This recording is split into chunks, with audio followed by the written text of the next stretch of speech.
Maraming tao ang ayaw ng katotohanan. Mas gusto nila ang kasinungalingan sa kanilang buhay.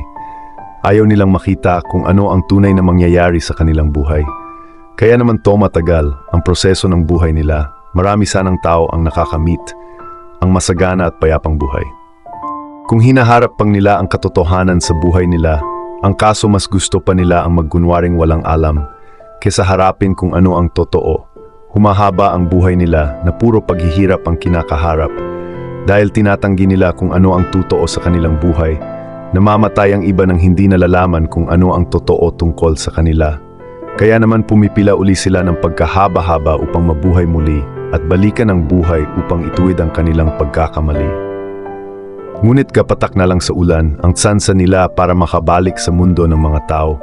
Kaya ikaw habang may katawan ka pang magagamit sa mundong ito, gamitin muna yan upang harapin kung ano ang katotohanan tungkol sa iyong buhay. Hanapin mo ang katotohanan kung ano at sino ka nang sa ganun magagawa mong maging malaya sa lahat ng bagay sa buhay mo.